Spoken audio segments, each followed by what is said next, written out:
So prior to the commencement of the business of the Environment and Regeneration Scrutiny meeting, the Chair, I'm going to read this out to you. So please can I remind all participants that this meeting will be recorded and a copy archived for future viewing. Could all participants mute themselves when not speaking in order to avoid any background noise or feedback when other participants are speaking? If a participant wishes to speak, can they please put their hand up if they can be seen on screen, or raise hand or chat functions? If a participant is having difficulty hearing or being heard when they are addressing the committee, then they should let me, the chair, or the democratic officer know. If they have a webcam, then they could try shutting this off, as this will help with broadband or Wi-Fi bandwidth, so they can at least hear and be heard. So welcome to all the committee members, cabinet members and officers, and anyone watching on live broadcast. So tonight we have 3 agenda items for you that we will be discussing. Sort of 3 reports and 3 different things that we'll be having, but we'll go through the main part of the agenda first. So Gareth, are there any apologies for absence tonight, please? It's just Councillor Penn, Chair. Councillor Buckley's been taken off by the Chief Executive of Emergency Powers. So Councillor Penn's replaced Councillor Buckley, and Councillor Penn said he may have difficulties joining the meeting. So if he's not here, Chair, we'll tender his apologies. OK, thank you. All right. Do we have any declarations of interest from any of the councillors this evening? No? OK, thank you. Right, so if we go straight on to agenda item 3, and that's the draft Vale of Glamorgan Council Annual Delivery Plan 2023 to 2024, and that is Marcus who's going to be presenting that. If we've got any questions, we can ask them after he's finished presenting. Thank you. Thank you, Chair. Yes, this is an introduction to the Annual Delivery Plan 23-24. And I'll just give a quick briefing to go with the report that's before you. So the annual delivery plan is aligned to the Council's 4 wellbeing objectives contained in the Corporate Plan 20 to 25. Those are to work with and for our communities, to support learning, employment and sustainable economic growth, to support people at home and in their community, and to respect, enhance and enjoy our environment. The report sets out how the draft annual delivery plan has been developed, the proposed consultations, and the timetable for the adoption of the plan. The corporate wellbeing objectives and associated commitments for 23-24, as outlined in the draft annual delivery plan, will also be reflected in service plans to show how different services will contribute to the annual delivery plan. Service plans will be presented to the relevant scrutiny committees in the new year with the proposed service improvement targets for 23-24. So this process accords with the relevant legislation, and publishing our wellbeing objectives at the start of the financial year will enable us to meet our statutory obligations under the performance duties of the Local Government and Election Wales Act 21, as well as also the Wellbeing and Future Generations Wales Act 2015, both of which place specific duties on the Council in relation to setting and reporting, objective setting and reporting. The draft delivery plan 23-24, which is attached to Appendix A, provides a bridge between the 5-year corporate plan and the annual service plans. It details key activities to be undertaken in year 4 of the corporate plan, and it will be published following adoption in spring 23.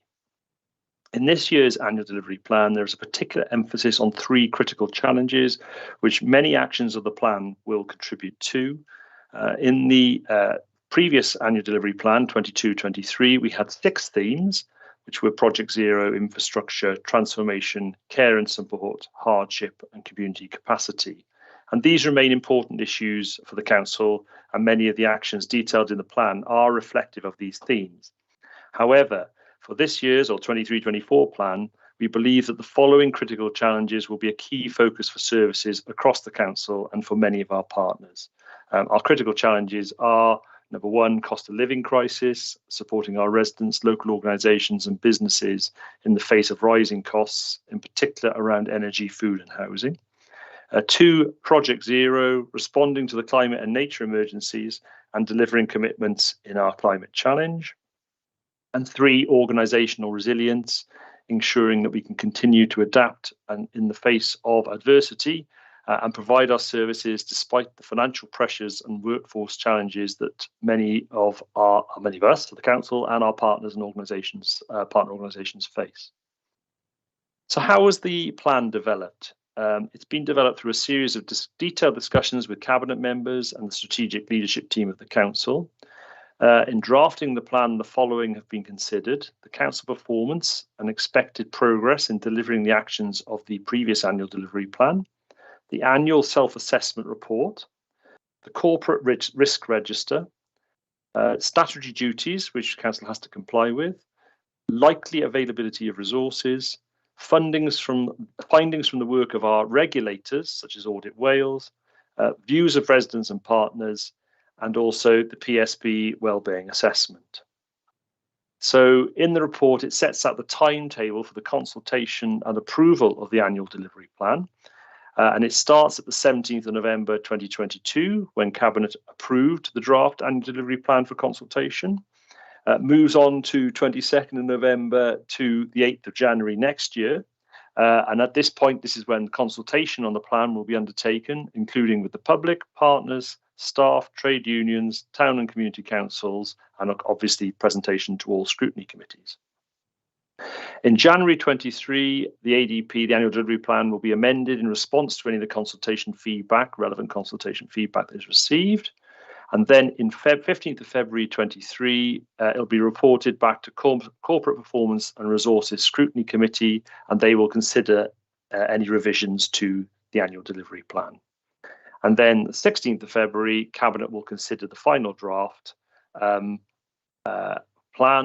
And I think there's another date in there, 6th of March 23, and that's where I think Council will adopt the final plan. Then finally, obviously, April 23 through to next year will be the April 23 to March 24 will be the delivery of the annual delivery plan. Moving on to consultation, we are now consulting on the draft plan, which is live on the Council's website and will be promoted widely in communications with our residents. The consultation includes a short survey. Details of the survey have been emailed out to a range of partners, and this includes town and community councils, equality consultative forums, schools, third sectors, and others. Work is also being undertaken with youth services to engage with younger people. So, what's in the plan or the plan content? Here are some examples of the actions in the draft plan. So under Objective 1, to work with and for our communities, we have adopt a new digital strategy to improve how we communicate more and develop more responsive online services, including improvements to housing services and the customer contact centre, and enhancements to the website. Make efficient and effective use of assets by reviewing the council's estate, including office accommodation. Revising our procurement practices to ensure value for money and ensure that our activities contribute to the local economy, supporting work around climate change and deliver community benefits. Working with voluntary and community organisations to deliver and shape the services and to encourage people to get more involved in their local communities and support them to seek additional funding. Delivering our public participation strategy to encourage and enable greater involvement for residents and other stakeholders in decision making, with a particular focus on improving engagement with seldom heard voices. Holding climate change and nature emergency community conversations, which involve different stakeholder groups, to shape our plans and activities and encourage positive behaviour change throughout the council, and also with obviously communities and community councils and town councils. So under Objective 2, some of the actions are, so Objective 2 being to support learning, employment and sustainable economic growth. Actions include working in partnership with the Central South Consortium Joint Education Service to ensure schools are effectively supported. Working with our schools and partners to implement the whole school approach to mental health and wellbeing, in order to meet the needs of children and young people. Working with others, including key businesses and charities, to support employment and the development of skills for the future, including the delivery of initiatives and paid opportunities within the council for apprenticeships, training and employment. Work with the Cardiff Capital Region, Welsh and UK governments to develop regional and local strategies for transport, planning, economic development, including transport interchange for Barry, major projects like the Aberthaw site and the Barry Gateway, and the continued growth of the Bro Tathan and Cardiff Airport Enterprise Zone. Maximise the use of external funding, such as Welsh Government Transforming Towns and the UK Government Shared Prosperity Fund, to support sustainable economic growth and communities across the Vale, and work collaboratively to develop and implement Vale-wide strategies that promote new employment space and support local businesses, tourism, social enterprises and communities. Objective 3, to support people at home and in their community. And we have here to coordinate a response that supports our residents, business, the third sector and council staff with the impact of the cost of living crisis, including addressing food and poverty through work and with schools, a range of community initiatives and administration of funding schemes. Take action to protect the vulnerable from illegal money lending activities, ensure appropriate arrangements are in place to protect consumers and from food hygiene risks, and recognise the potential impact of the cost of living crisis. To work in partnership to address health inequalities and promote vaccination and screening, and to implement the Move More, Eat Well plan with particular focus on reaching people in more deprived communities. Strengthen the existing partnerships arrangements with the Cardiff and Vale University Health Board, and work through the Vale Alliance to develop and implement more integrated models of care, including meeting accommodation needs. Maximise our council house building and acquisition opportunities, including 138 new council homes on 6 sites throughout the Vale, and working with partners to reduce homelessness and provide housing and associated support, including maximising the use of homelessness prevention grant to sustain tenancies and expand the supply of temporary accommodation and minimise the use of bed and breakfast accommodation. And finally, Objective 4, to respect, enhance and enjoy our environment. This includes implementing Project Zero, our climate challenge plan, engaging with local communities to explore the potential of community energy schemes, improve existing school buildings and delivering new buildings in line with Sustainable Communities for Learning programme and making them low carbon and ideally zero carbon buildings wherever possible. Deliver near carbon zero or as minimum A-rated council homes utilising modern methods of construction and off-site manufacturing, to develop optimised retrofit programmes, to meet carbon reduction targets for existing council housing stock, tackling fuel poverty. Encourage and support sustainable changes to how people travel by increasing opportunities for active travel, including walking and cycling. And this includes Rhys and Eglwys Brewis active travel routes. Eglwys Brewis is actually about to be consulted on if it hasn't been already. And working with our partners to improve access to public transport through support for socially necessary bus services and the transport infrastructure, including delivery of bus stop e-timetable displays and the provision of new bus shelters in Rhys, Eglwys Brewis, Cogan, Dinas Powys and Barry. And finally, to deliver improvements to waste management with a greater focus on the circular economy, completion of the resources recovery facility in Barry, and the final rollout of the new recycling arrangements across the Vale and curbside collection of more items for recycling. So sorry, that was a long list. There's a lot of items in there, but they are all contained in the actual report and the annual delivery plan itself. So finally, just to conclude, this is a request for comments. This report is coming to you to request any comments you may have on the report itself and the annual delivery plan more especially. And we would welcome feedback from the committee regarding the draft plan. All feedback from the consultation exercise will be considered and reported to Cabinet and Corporate Performance and Resources Scrutiny Committee in February, with any proposed changes to the plan. And then the plan, as set out in the timetable, will be reported to Cabinet and Council for final approval. So those comments you can either make now if you wish to, and they can be minuted, or alternatively, you can make those comments separately, they either via the online system or directly to myself or colleagues on the council's SLT. Tom Bowering obviously is leading this process. Thank you all for listening. Thank you very much, Marcus. That was great. So I've got Councillor Champion, then Councillor Hooper, and then Councillor Ernest. So Councillor Champion, if you'd like to go first. Council housing, 138. I think we need a lot more than that, and I just wondered, looking at the LDP as well, whether the new LDP, is it possible that a sort of housing scheme over 100 houses has to provide a certain amount of land for some council housing? I don't know, you know, so if you've got big schemes going off, is that a feasibility? I mean, so sorry, Chair, if I come back on that. Yes, that's okay. Sure. Currently, the plan, the current local development plan, does require, in certain locations, a difference between 30% and 40% of housing is affordable. Yeah, but then affordable, if you explain to the people here what affordable means, because it surely is affordable, is like only 20% cheaper than the market rate. No, so affordable has a broad meaning. The main in Wales, the main definition of affordable housing actually is social rented housing. There are we do in some locations look to provide affordable, which is in the sense of a reduced value housing.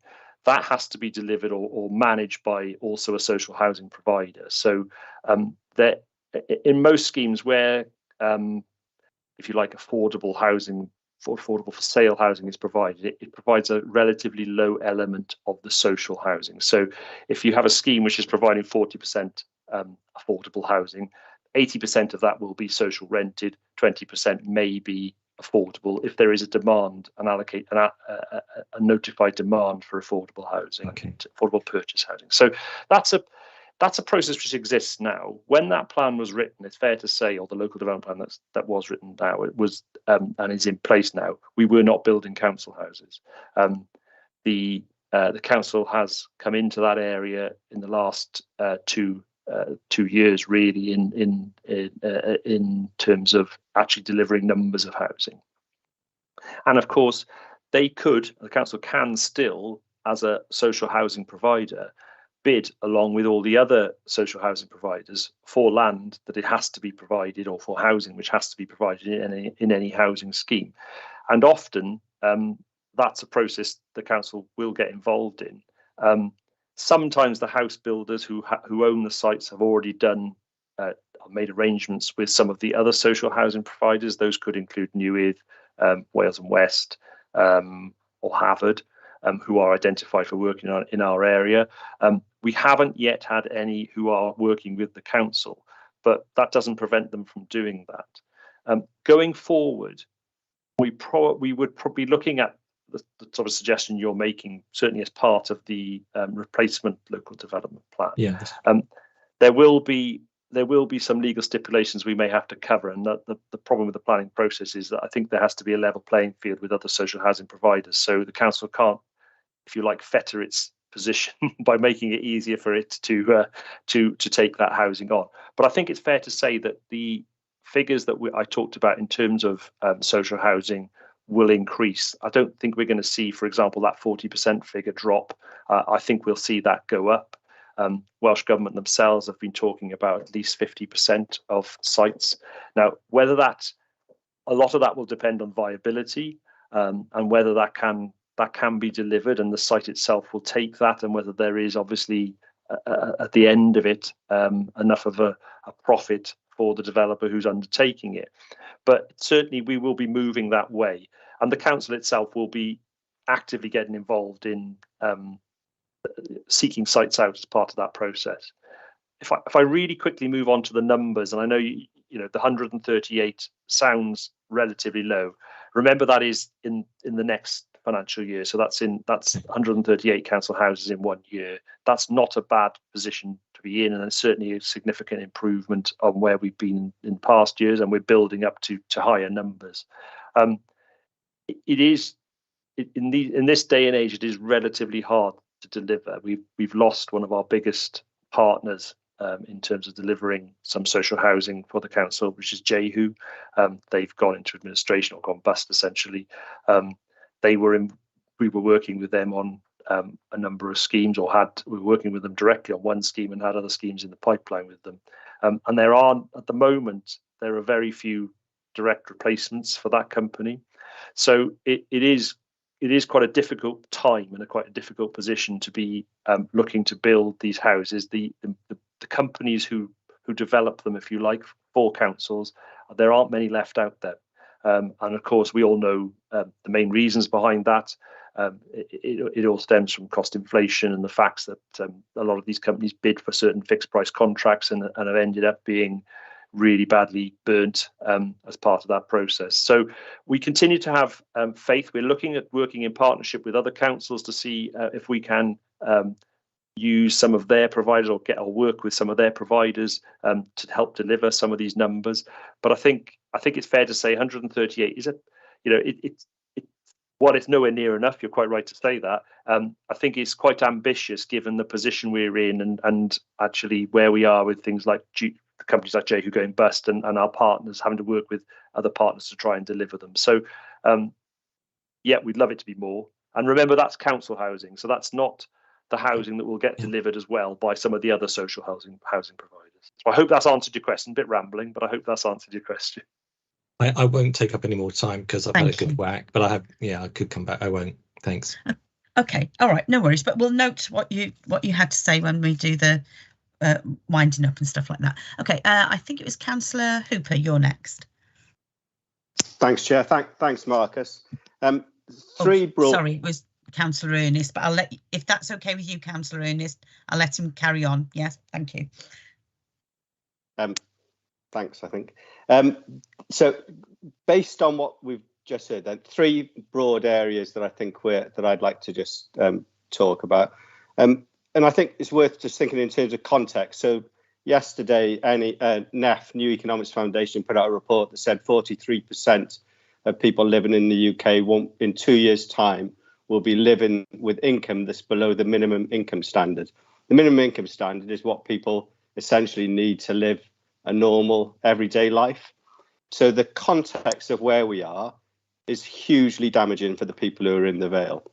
The second thing is we're obviously waiting for the settlement from the Welsh Government tomorrow, I think that is, which I think it also sets a scene for this, that a lot of what we could be talking about could be moot. Bearing that in mind, I think there's 3 issues of broad ambition, which I think are lacking in this plan that I'd like to bring up. The first one relates to growth. We use growth interchangeably and very easily in the context. And we also, the second thing that we're talking about here is about climate chaos. There is a direct link between economic growth and climate change. And whilst we pursue growth without any reference to how it is going to be a different sort of growth, then I think we're in danger of just compounding the issues.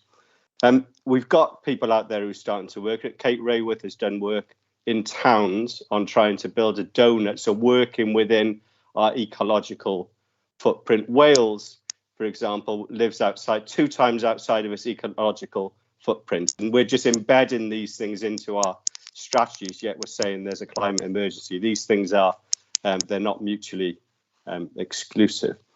I think the other thing that I want to talk about is when we talk about the types of business we've got, we reference social enterprises alongside other businesses.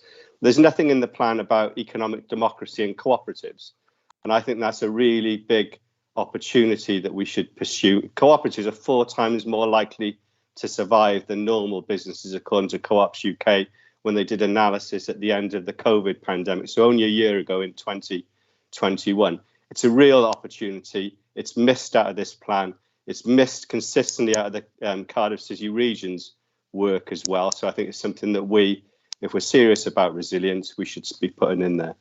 And the last thing, and I'm just going to, this isn't my subject area particularly, but following on from Councillor Champion's point about council housing, it's not just the number of council houses, it's making sure we build them properly. So in Norwich, there was a report out last week about the passive house. Norwich City Council built an estate that was all complied with the passive house standards. And not only does that create places that are good to live in, it also creates places that the people can afford to live in.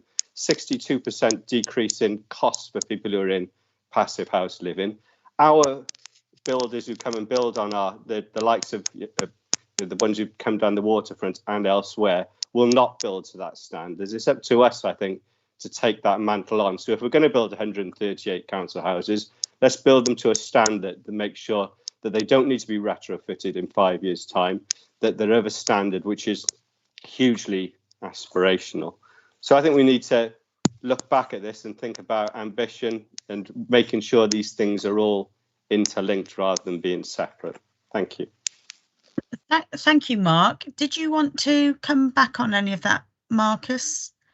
I think I'm quite happy to take on board, and I think if we can, Yes, reflect some of those comments in respect of the approach around economic growth. I think what I would say is that in looking at the three challenges, if you like, that this plan identifies, while they may not be set out specifically, I think it's intrinsic that the council is looking to try and support growth, and that growth would be obviously of a type which is both sustainable and green, because what we don't want to be doing clearly is just generating economic development at all costs, because that's something that has happened in the past and essentially has got us to where we are now. So I think I would be quite happy to take on board some of those comments and some of the references that Councillor Hooper's referred to.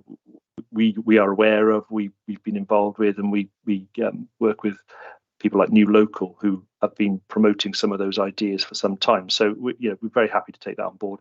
In respect of housing, I think I would say that one of the very important things that council housing can deliver is exactly what Councillor Hooper said, is passive house, is very, very low carbon housing, which is often much more attractive for people to live in because, one, it gives a lot of natural light, but two, they're incredibly cheap to heat. And so the last thing we would want to be doing as a council is developing housing which, as Councillor Hooper rightly says, in 3 or 4 years' time, we have to retrofit with remove gas boilers and put new types of heating in and this type of thing. So I'm aware that the council's housing manager is very much at the forefront of the type of housing that he's looking to develop. Some of that is not passive house yet, but I know his ambition is that we get to that level very, very quickly. Part of the problem at the moment in the situation we're in is that in terms of supply and parts, for a better description, is that we're not quite there yet as a UK market to be able to deliver that. That's a problem. That is like a structural problem. Councillor Hooper's identified that the house builders just aren't interested, and they aren't, and they're not building that type of housing. And until they do, the large, if you like, construction companies manufacturing the necessary solar panels, panels for use in construction housing, that type of thing, insulation, they're just at the fringes and they're not getting into the mainstream. But we are working to encourage that. That's something actually the Cardiff Capital Region is very closely involved in. We're looking at working with our regional colleagues around developing some of the more easily erectable housing, which is actually manufactured in factories and delivered to sites. That some of that is actually very, very passive house level, so it's very high level, insulated, and so we are working on that. We're not quite there yet, but I would say that what's being developed at the moment is to at least the grade A, and we want to push it well beyond that. So again, welcome those comments, but yes, we are trying to get to that point. Thank you. Just before I bring in Councillor Ernest, I just wanted to sort of mention that I worked on a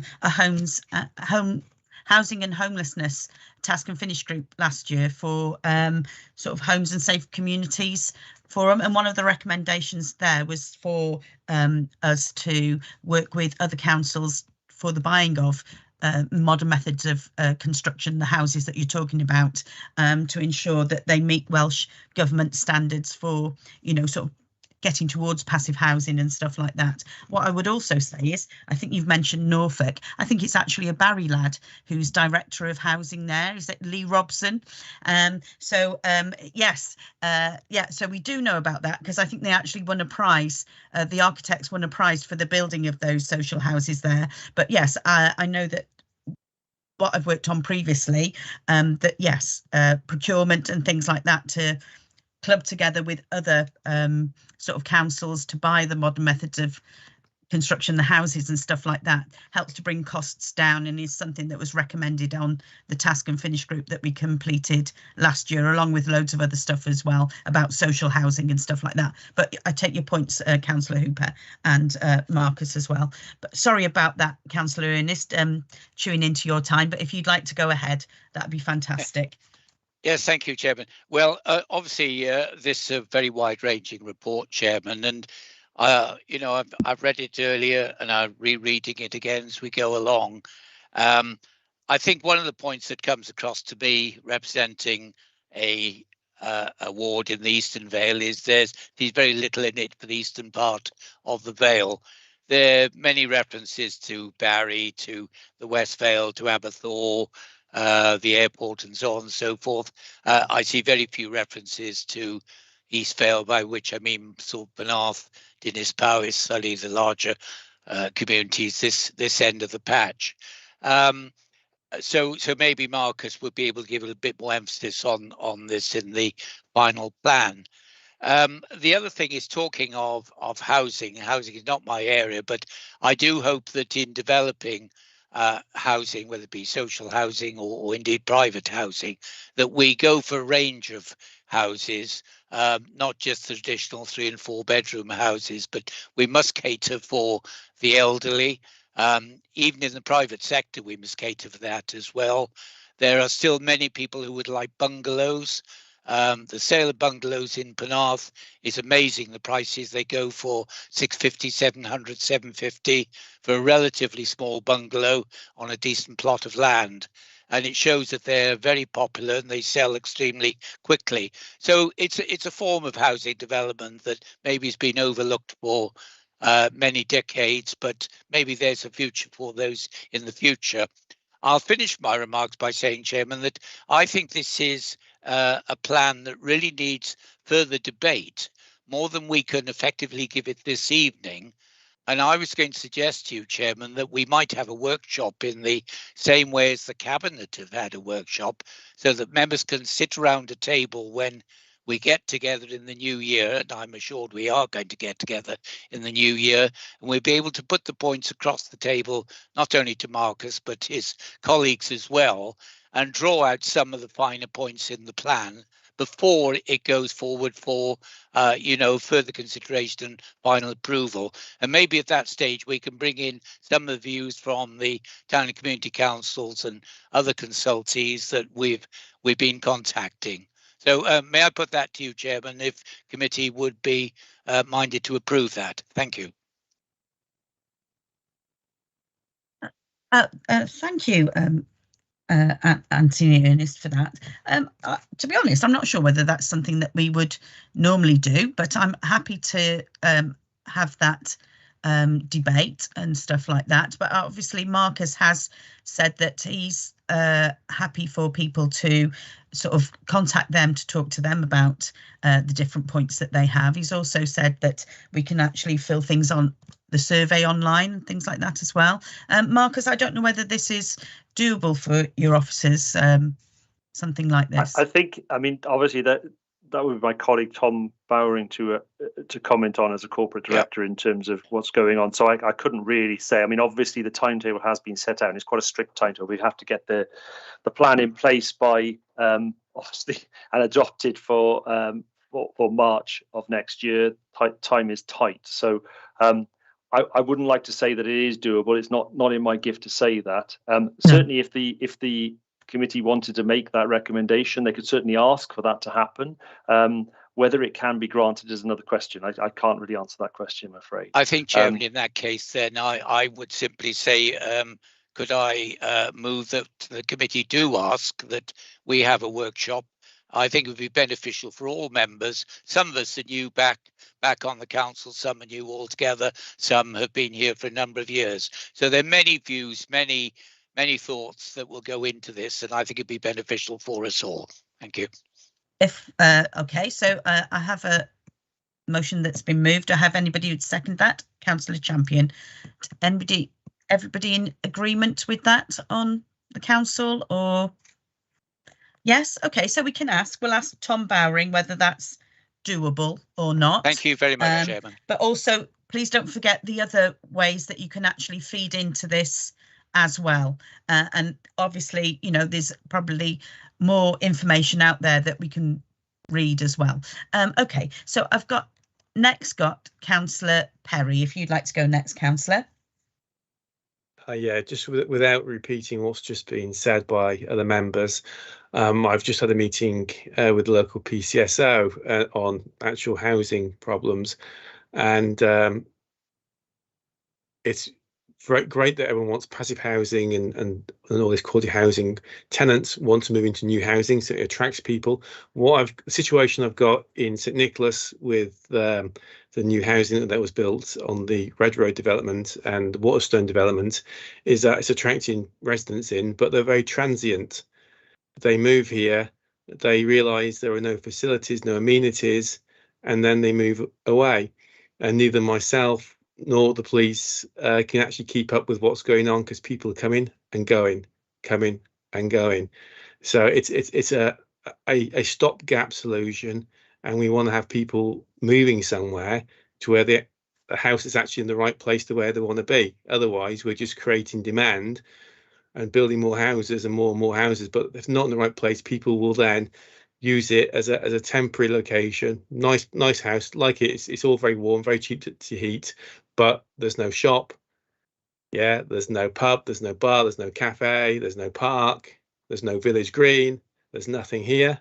And then they move off to somewhere that's got the amenities and facilities that they require.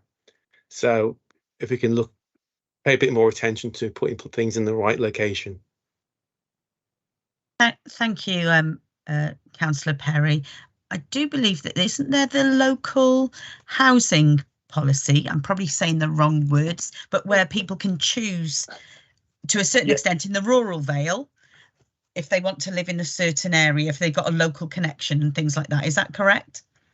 Yes, Chair. So in terms of particularly the rural settlements where new housing has been constructed, and particularly where some of that housing has been constructed under the policies which allow affordable housing and social housing at the edge of villages, there is a local lettings policy. So that is looking at local people in housing need first before opening that out to others.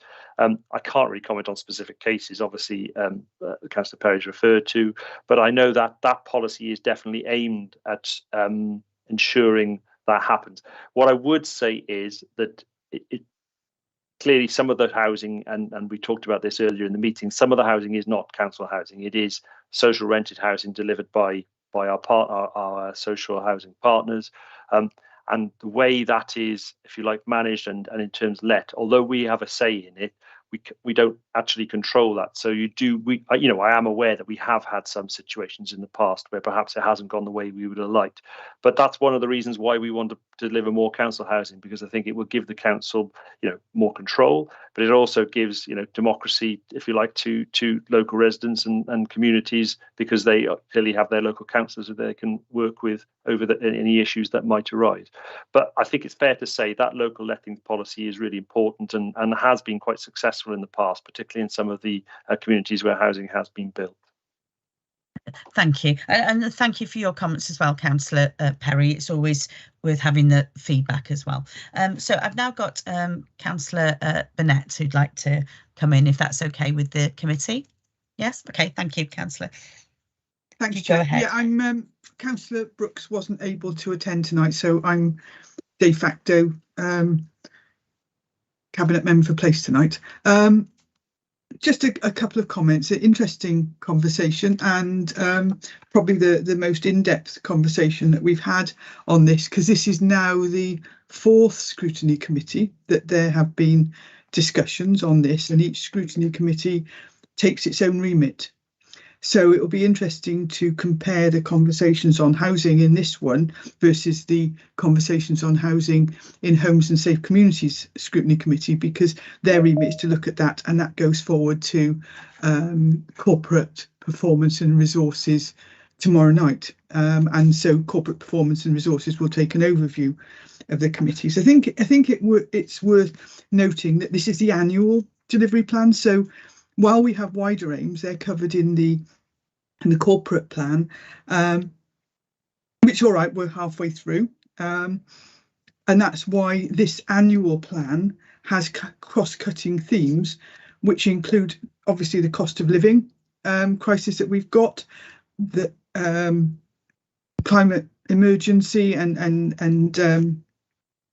the things to do with that, and also resilience, workforce resilience within the council, and they will all come into play with the delivery of this plan this year. So I was interested to hear Councillor Champion's comments about the number of council houses. We would love to be building more, and they're always better when they're pepper potted within communities, aren't they? But actually that's quite often where we run into problems, because if you do more developments of smaller size, you actually get more objections. So there's that one, but we very much want to do that. Are some issues, and funny enough, I went to the new development off Hayes Road, Lonavell Wint, I think it is, and those very much have been designed as houses for life, homes for life, for the people that are moving into them. They're not going for passive house, because when you've got small children, you tend to have your doors opening and closing all the time.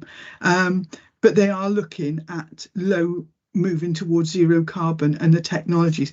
And if anyone's interested, I've got to get hold of a copy. I was advised to get a copy of a book called Environmental Design Pocketbook by Sophie Pelsmaker, and our project manager on our school building programme highly recommended that if anyone's interested in it. It's also interesting when we're talking about the sort of prefabricated units that are built off site. A really good example of that was down in Llangan, where the properties built by Newydd Housing Association were actually prefabricated in Park Prison and then brought to be built on site in an enterprise which is upskilling people in the prison to have employment when they come out. And you know, that's been a really successful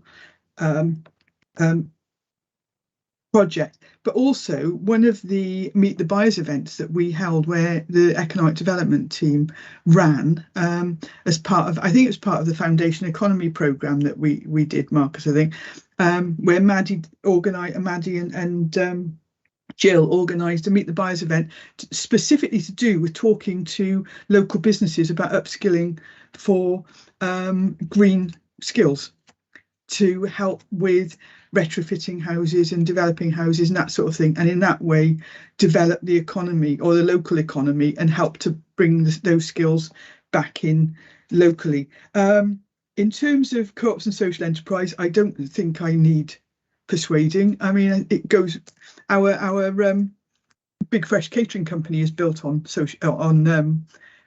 cooperative principles and cooperative governance, although the model itself was not.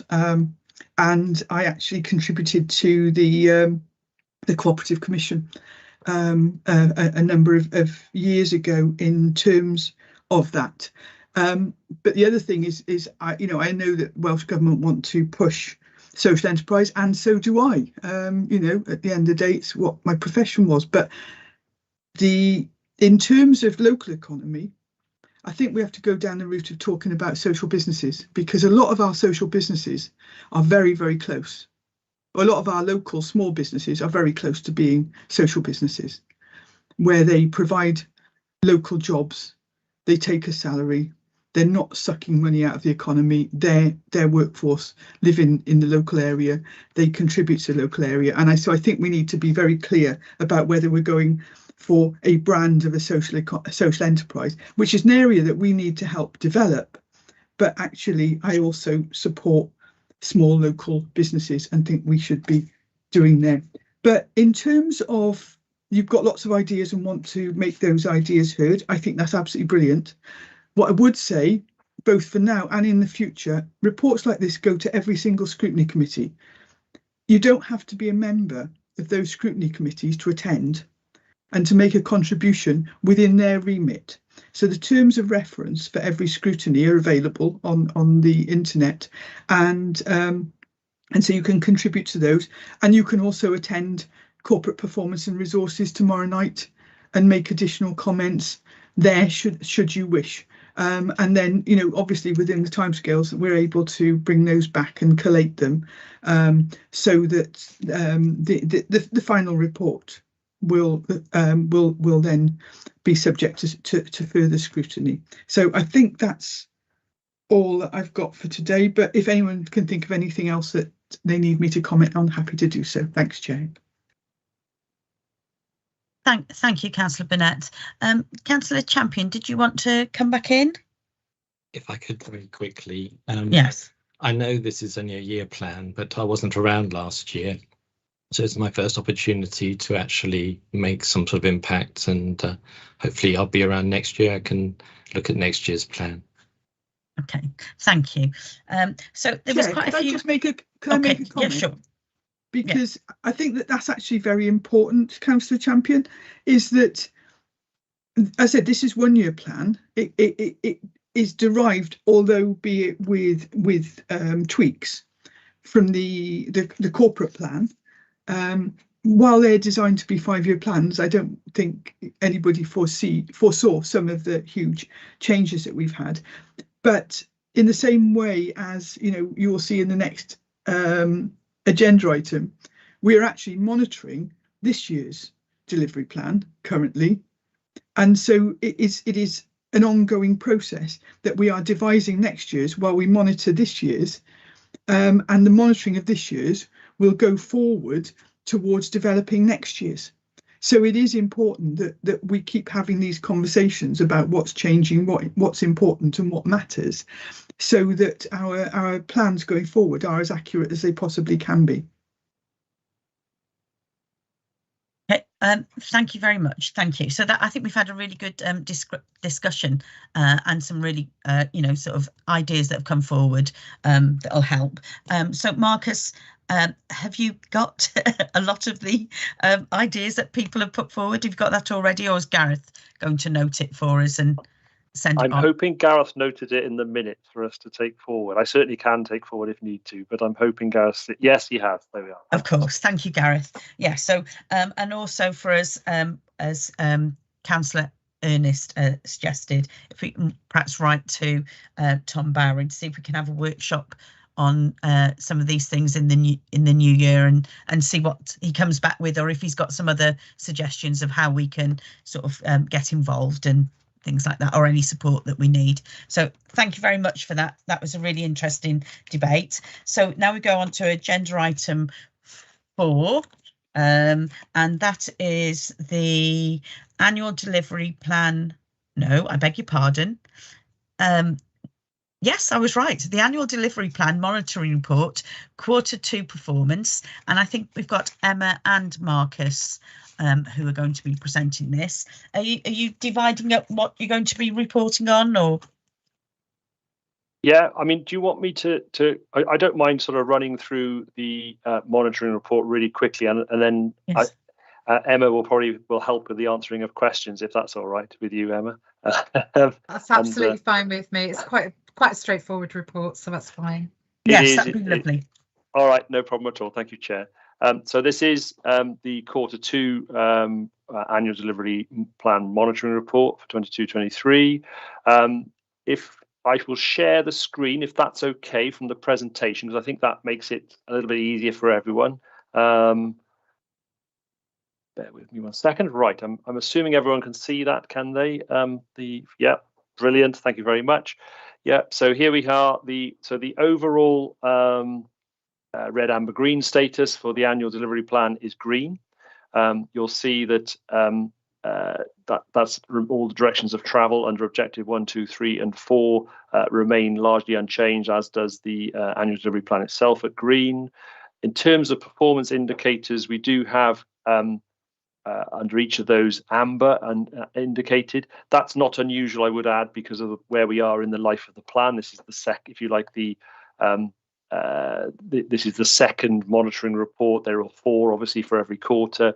It's not unusual to have that as amber. And then in terms of the overall objectives, you'll see that those are identified as green in all cases from objective 1 to 4.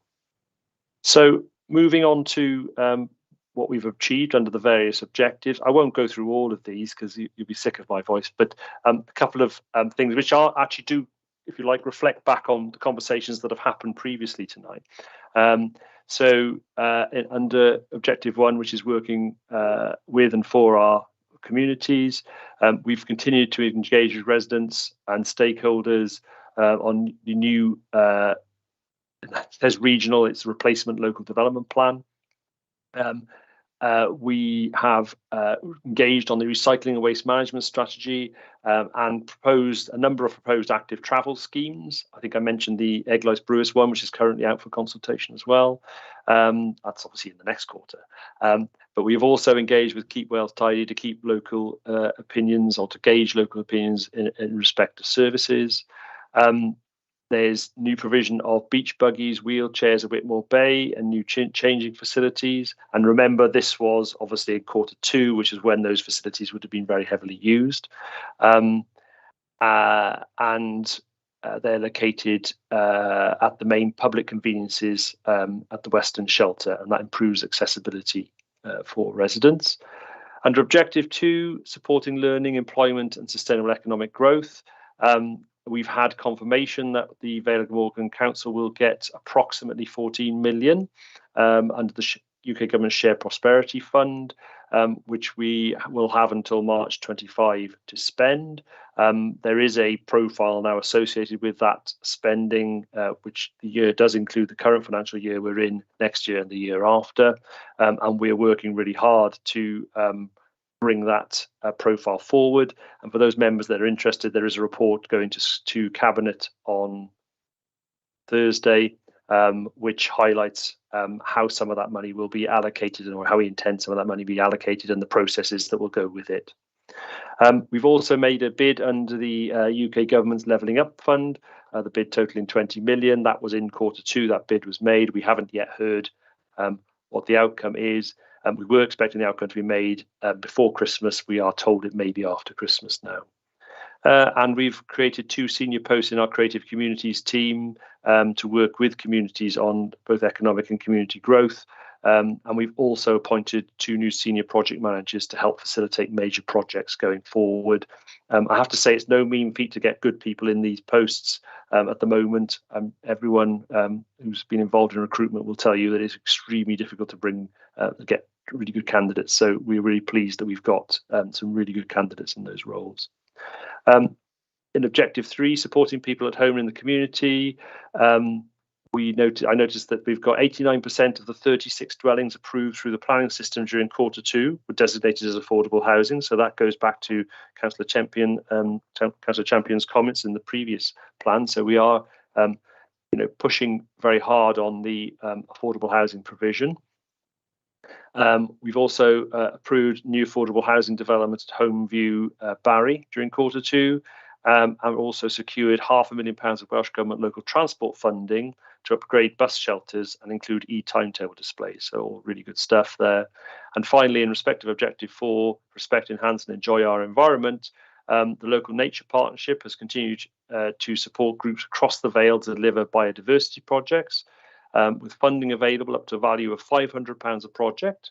And during quarter 2, we've appointed additional member of that team, and several new grants have been issued. So that's a really good project. Of those of you who've been involved in the local nature partnership, if you haven't been involved, I'm quite happy for you to seek that out. And I am hoping to get Emily and the team to come to a meeting going forward to talk a little bit about the work they're doing. So that'll probably be in the new year now. Corporate energy procurement corporate energy procurement remains at 100% renewable energy, and 100% of dangerous structures were inspected within 1 working day of the council being notified of the concern. Electric vehicles and chargers have been installed at the Alps depot. Remember, this is at Q2. I'm sure Emma would love to tell us all about the new ones that have been installed at the civic offices as well, but that will fall into Q3. But really good news with those, the ramping up of the provision of electric vehicle chargers. And the transport interchange was approved planning permission at the docks office to enable more sustainable transport and access to both the offices and waterfront and to the town centre. So some really good achievements in that last quarter. Just a quick performance snapshot so you can see where we're going. You'll see that under the green performance statistics, 95% of actions are green and 4% of measures, 97% of actions on 103 are green and 67% of measures are green. Under amber, it's 2% and 33% in terms of measures are amber. And in terms of red, under actions, we've got 3% or 3 and obviously 0% in measures. I will click on the actions just so members can see what they are, which are red. And the first one is securing income from enforcement inspections and fleet sponsorship. Obviously, Emma can probably answer any questions on that if you have any go forward. Number 2 is delivering sustainable alternative sewage arrangements for residents of Channelview, Marcross and Penmark and Croft Johnson Penmark. And that's basically been delayed due to tendering and contractor responses to those tenders, and there is a cabinet report due to be presented in the new year to progress the final legal issues which surround that project. And then finally, providing member training for staff, provide training for staff and members on climate change as part of raising awareness, climate and change behaviours and transforming services. The biodiversity team are putting some information into that, and they have been delayed because we have a biodiversity forward plan and work is commencing on that. And we want to make sure that the information is up to date. So we are hoping to bring that forward, and we're also hoping to secure an apprentice role specifically to focus on Project Zero training requirements, and that work will continue in the new year. So just to highlight those 3 issues which are red. And then finally, there is the area here for areas of future focus and improvement. And you'll see here under Objective 1, we're continuing to expand and streamline our online services for things like parking permits, waste, leisure services, as well as automated systems for fleet and public transport. We're progressing work in relation to securing income from enforcement inspections, fleet sponsorships in line with our transformation goals, and that goes back to one of those previous points in terms of the challenges. And we're continuing to recruit more volunteers for the Green Links transport service to ensure that the service is sustainable. As at Q1, unfortunately, section 22 Green Link service G1 and G4 are unable to run due to a lack of volunteer drivers. So that's some work that's been done to try and recruit new drivers. Under Objective 2, supporting learning, employment and sustainable growth, we are refreshing the supply chain mapping for all Priority 1 service areas, including a business continuity plan. And that progress against this has slipped during Q2, unfortunately. Work to allocate funding identified through the Shared Prosperity Fund and ensure spending in accordance with agreed profile is highlighted there. That work will continue now in Q3 and obviously into Q4. The funding was actually only agreed last week, so it probably couldn't have been done any earlier. But just to highlight that work will continue. We had hoped that would carry on sooner, but unfortunately it has taken the UK government quite some time to actually finally agree the funding. So that is largely the reason why that has slipped. Under Objective 3, supporting people at home and in their community, we're continuing to improve satisfaction rates in regard to public transport in the Vale of Glamorgan, with a focus on accessibility and road safety, and we continue to increase the number of adults aged 60 over who have concessionary bus passes. And finally, Objective 4, respect and enhance and enjoy the environment. We are increasing the percentage of municipal waste collected by local authorities and prepared for reuse and or recycled, including source segregated bio-waste that are composted or treated biologically in another way. Performance was slightly down this quarter, 70% versus 73% in the same quarter last year. And the main cause was being a decrease in green waste and an increase in black bag waste. We continue to promote recycling and waste elimination via a number of campaigns and community engagement.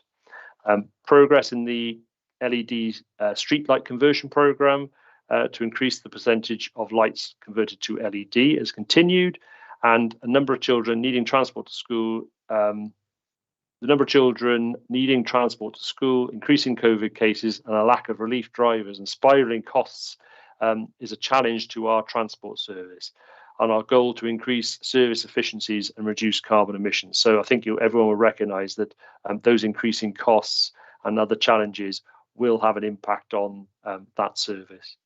So that's everything from the report. I don't know if there are any specific questions or anyone wants to raise anything. I'm sure Emma and I will try and answer any questions we can. And I'll stop sharing. Thank you, Marcus. That was quite a comprehensive run through of everything that's gone on in Q2. So I have Councillor Hooper who'd like to ask a question, and I thought I had another councillor put their hands up, but perhaps he took it back down. Okay, Councillor Hooper, if you'd like to go ahead. Thanks, Chair. Thanks, Marcus. Just a quick question on the levelling up bid. At what point does because we have to spend that money within a certain time scale, don't we? At what point does this start to become a problem? Because my understanding was it was going to be tight anyway. I appreciate 2 or 3 months isn't a problem, but 4 or 5 months becomes a problem, 6 or 7 months becomes a problem. Do you have any idea on that, please, Marcus? If I was honest with you, Councillor Hooper, I'd say about 4 months ago. I think the issue is that as we condense the period under which we can commence a lot of this work, it becomes much more difficult to implement if we are successful. That being said, there have been some noises that the end date, which was originally indicated of 24-25, may well be extended. We haven't had that confirmed, so I can't say to you that will happen. I think it's fair to say that a £20 million project is going to be extremely difficult to deliver in 2 years. There has quite a bit of planning work. Quite a lot of planning work has gone on, but there is quite a lot of the really expensive sort of, if you like, feasibility work yet to be done, because no one is going to commit that money without having some surety that the money is there to spend. So particularly as we are working in partnership with ABP, they're a very financially astute company, let's put it like that, and they're not going to spend their money. They have spent quite a lot of money already, but they're not going to spend a great deal more money until they know that the grant is awarded. And we're certainly not, as a council, in having quite considerable financial difficulties, we're not going to waste money on developing, if you like, something which may not succeed. So we are at a bit of a hiatus on that. I think we were expecting originally late November, then early mid-December. If it pushes into January, it does make it more difficult. I don't think it's it doesn't take much to work that out, because the less time we have to deliver these projects, the harder they become to deliver. But we do have the slight hope that they might be extended at the end of the project to actually allow it to roll on beyond the financial year 24-25. I think the reasoning behind that is that every other project in this second wave will be in exactly the same boat, and nothing will get delivered if that isn't allowed to happen. So we will be lobbying, and we have been lobbying very heavily for that to happen. That's about as much as an answer as I can give you. It does become more difficult the longer it goes on. I think it's fair to say that. Thank you. Thank you for that, and thank you for all the Q2 work, really. I mean, sort of achieving the amount that you have is really positive. And I suppose, sorry, I'm going to ask about the black bags and the green waste. Sorry to be always look at the negative side when you've done so well with everything else. I think I know what the answer is already, but I just wondered if there's any particular areas where you can see there's an increase in that, and whether you're going to be doing particular sort of work around that area, those areas, to try and encourage people to move back to the green waste side of things. I think that's for you, Emma, isn't it? Yeah, so if I just pick up about the black bag waste, we've seen an increase in the use of purple bags, which are the extra bags people can obtain if they have additional needs despite recycling, so additional waste needs despite recycling. And we have a number of waste wardens that are looking at that and trying to assess where there may be problems and where potentially there may be some abuse of the, so it's quite a strong word, but abuse of the purple bag system. Generally, the compliance with the 2 bags is really good. And I want to emphasize that. It's just pockets of problems that we get in certain areas where maybe black bags are all put together in mounds, so you can't quite work out who's left what. So we've got a number of waste wardens that are going around and essentially advising people, checking they've got the right recycling equipment, because sometimes people don't know about the scheme that they're on and how to do that, and then to give advice what they can put in each of the bags. And generally that advice is well received, and then in turn hopefully they do only put the two black bags out. In terms of the green waste, I'm perhaps less concerned about that, because obviously if less is being collected, sometimes that could be because of the summer, people haven't cut their grass or anything else, their hedges back, or it might mean that people are composting. Although green waste does add to our recycling figure, it's a small percentage of our recycling figure, so I'm less concerned about that. I'm perhaps more concerned that it's not going in the black bags. So as long as it's not going in the black bags, I don't mind if it's going in the compost or going somewhere else. So again, it's about education, isn't it? And the waste wardens helping people to recycle in an effective way. So hopefully, I say we do have pockets. There are certain parts of Barry we do struggle with black bags. I'm sure everybody on the call knows where those areas are. But that it's not just Barry. We do have other areas as well where we have problems, and we're more about educating rather than penalising you for putting more out. Thank you, Emma. And yes, I apologise for sort of looking at that when I know that you've done so much positive in the other areas of the quarterly report. OK, so Councillor Champion, you've got your hand up. Would you like to come in? Sorry, battery was just running there on the laptop, just saw it there. I'm just wondering if the green waste figures for this quarter have been swayed by the fact that green waste wasn't collected for a number of weeks, and then so in the last quarter it was probably a massive amount, and then not so much this time. I don't know.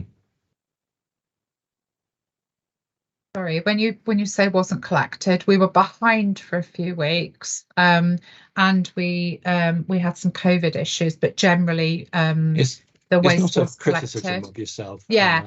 No, I know. But yeah, lack of drivers and things. I know you had an issue. Yeah. So we I'm just saying there might be statistics might be skewed. There could be. I mean, what we did find is when we were slightly behind because of a lack of drivers, as you all know, we've had a crisis with recruiting drivers and retaining them. And we've had to take a number of measures within our team. And one of the measures that we take is we would prioritise recycling and black bag waste, before we'd prioritise green waste, which tends to be done with a temporary workforce. I think that would have had some impact, but I would say some of the pictures I've seen when people do go out is of, I saw one that must have had about 50 green bags outside, probably within your area, Councillor Champion, one of the villages surrounding there, and I just quite frankly unbelievable. So I think although we were late, people had got the green bags and so still wanted the service, but it possibly has had an impact. I say the summer was very good. for a British summer. People didn't cut their grass as much. That will have also had an impact. Although weeds seem to grow through everything, don't they? Regardless of the weather. So it could be a combination of factors, but I'm not overly concerned about that. What I'm more concerned about is checking that we don't have recycling material in the black bag. That's really important to me. We don't have green waste in the black bag, and that we maximise the amount of recycling that people take on board, or even better, that people don't have. Obviously, I would advocate people not having any recycling because the supermarkets, etc., cut down on the packaging. That's the ideal scenario, but obviously we're not in that position at the moment. So I accept it could be a combination of factors. We'll never know, probably. Thank you. Yeah, if anybody else has got any other comments they'd like to make? No, thank you for everyone's hard work on this, and we look forward to Q3 and seeing what that brings as well. So that's that item finished. So the next item is agenda item 5, and this is sorry, Chair, can I just go back? Sorry, Chair. Oh yes, sorry. To note the contents of the report. Yes, we're happy to. Everyone happy to note the contents of the report? I do beg your pardon. Thank you. Okay, so agenda item 5 is Cardiff Capital Region City Deal, Joint Scrutiny Committee nominated deputy. And I think, Gareth, you're leading on this, aren't you?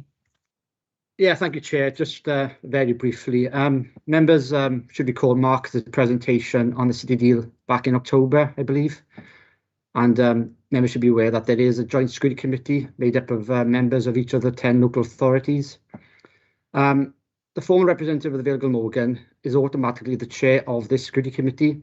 So at the moment, that is obviously Councillor Perks. And under the terms of reference, we are allowed to appoint a named deputy who can attend meetings and vote on matters in the absence of Councillor Perks. So on that basis, do we have anyone who would like to put their names forward for the position of deputy? Thank you, Chair. Okay, so I've got 3 hands up. So if we have Councillor Hooper. Yeah, I'd like to nominate Councillor Ian Perry for this position, please. Thank you. Do we have a seconder? Yes, Councillor Stephen William. I would like to second Councillor Perry. Thank you. Okay, Councillor Ernest, I think you were next. Yes, thank you. I'd like to nominate Councillor Charles Champion for this role. I believe that it's important that we have Trust Party representation on Cardiff Capital Region.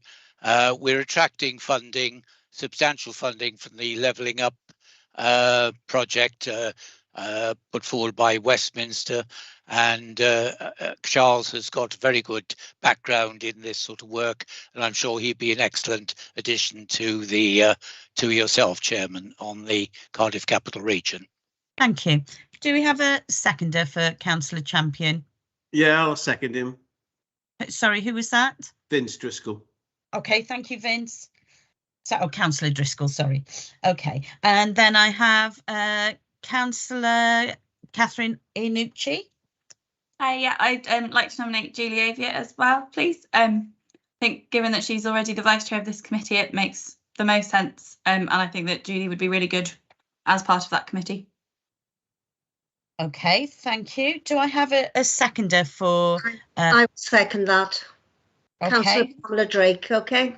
Pam Drake, okay. So perhaps if we can have a vote on the. Let's have this vote on the 3 nominations. Sorry, Gareth, you go ahead. I forgot you're in charge. If I do a roll call, Chair, and members could shout out their preference between Councillor Perry, Councillor Champion, and Councillor Aviat. So if members are prepared, I'll start now, Chair, with your permission. Definitely, please go ahead. So can I start with Councillor Aviat, your preference being of the 3 candidates, please? I assume it's yourself. You're on mute, Julie. Sorry, yes, myself. Yep. Councillor Champion, I assume it's the same for both yourself. Yeah, might as well. Okay. Councillor Drake, your preference, please. Councillor Aviat. Okay, Councillor Driscoll, your preference, please. Councillor Champion. Councillor Ernest, your preference, please. Councillor Champion. Councillor Hooper, your preference, please. Councillor Perry. And Councillor, I don't believe Councillor Penn is with us. Councillor Penn, are you there? Okay, no vote for Councillor Penn. Councillor Perks, your preference, please. Councillor Aviat. Councillor Iannucci, your preference, please. Councillor Aviat, please. Councillor Perry, your preference, please. Yourself. Oh, yeah, I'll just go for myself. Okay. And finally, Councillor William, your preference, please. Well, as I seconded him, Councillor Perry. Okay, so I've got 3 for Councillor Perry, 3 for Councillor Champion, and 3 for Councillor Aviat. So Councillor Aviat will be put forward as the nominated deputy chair. Okay, thank you. Thank you, everybody. And that's really good that everybody wanted to get involved in that. Yes, thank you. Okay, so I think that concludes our business for this evening. Councillor Ernest, do you still have your hand up? Did you want to speak, or is it legacy? Yes, it's legacy. Okay. Apologies, Chairman. No, you're all right. Don't worry. I'll get out straight away. That's okay. We all do it. Don't worry. Okay, so I don't have any other items that are urgent under part 1. There isn't anything under part 2. So I suppose that all that leaves me for is to say thank you very much for all your participation this evening. Thank you to the officers for their reports and the answering of all the questions. And I wish everyone a Merry Christmas and a Happy New Year for those of us who are celebrating Christmas as well. So, and we'll see you all in January. So enjoy your break when you get it. But thank you very much for attending tonight. And congratulations, Julie Aviat. Thank you. Thank you. Thanks, Marcus. Thank you all.